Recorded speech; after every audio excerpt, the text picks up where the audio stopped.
The Big Ten being fitted for pinstripes. MarkRogersTV continuing to look at bowl competition, non-conference competition between the BCS conferences. Check out our previous post. We've looked at each BCS conference and stacking up the competition on the schedule both from 2012 and the results and going ahead to 2013 and analyzing the toughest schedules among BCS conference competition coming up this fall in 2013. The reason the Big Ten agreement with the Pinstripe Bowl kind of caught our attention, okay, it's an 8-year agreement. Of course, the Big Ten is adding Maryland and Rutgers in 2014.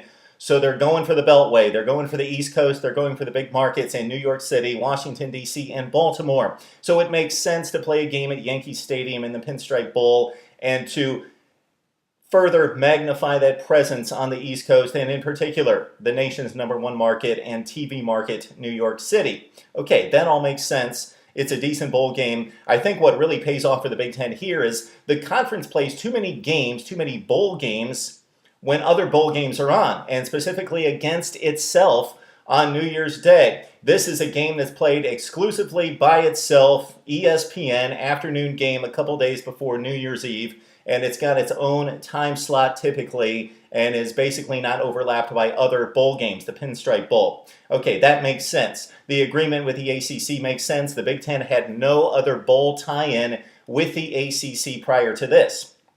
Okay, what doesn't make sense is that the Big Ten is paranoid about its national reputation being tarnished really here in the last 5 to 6 to 7 years. Pretty much it started with that Ohio State loss to Florida in the BCS National Championship game in 2007, and it's just tumbled downhill since then. Some of it's reality, some of it's perception that needs to be clarified. First of all, the Big Ten by far plays the toughest bowl opponents for a couple different reasons.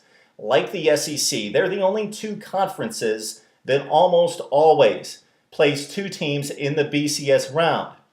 This season, 2012, the Big Ten was down, did not place another team in the BCS, would have had Ohio State been eligible, but that was not the case. So just one BCS game for the Big Ten, but that's the first time that's happened since 2001, and again, it was just because Ohio State was ineligible, and of course Penn State as well. The SEC and the Big Ten, check it out year to year, place the two teams in the BCS where the other conferences do not typically, especially the Big East has never done that, and the ACC typically does not, again with Florida State, the only representative last year.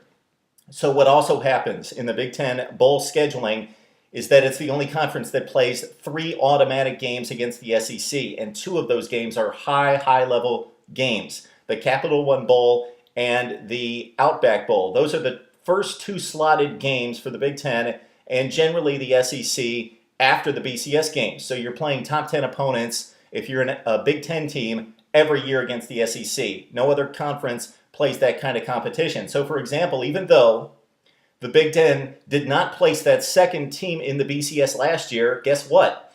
The Big Ten was the only conference to play 3 teams in the top 10. So it was Wisconsin going to the Rose Bowl playing Stanford, a top 6 or 7 team. Of course, Nebraska playing in the Capital One against Georgia, a team that almost went to the BCS National Championship game and finished 4th in the country.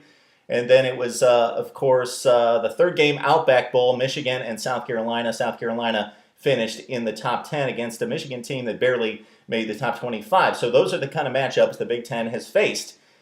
Commissioner Jim Delaney has said those are the games we want, so credit the Big Ten for playing them. They got to start winning those games. So how does this tie into the Pinstripe Bowl? Well, again, the Big Ten is going to be playing high-level competition, relatively speaking, meaning that the Big Ten has committed to play its 5th to 7th place team in that game. There's going to be a bowl rotation there with a couple other bowls. The ACC is doing the same thing, except the ACC, with the same number of teams, is taking its 3rd to 5th place teams and rotating them.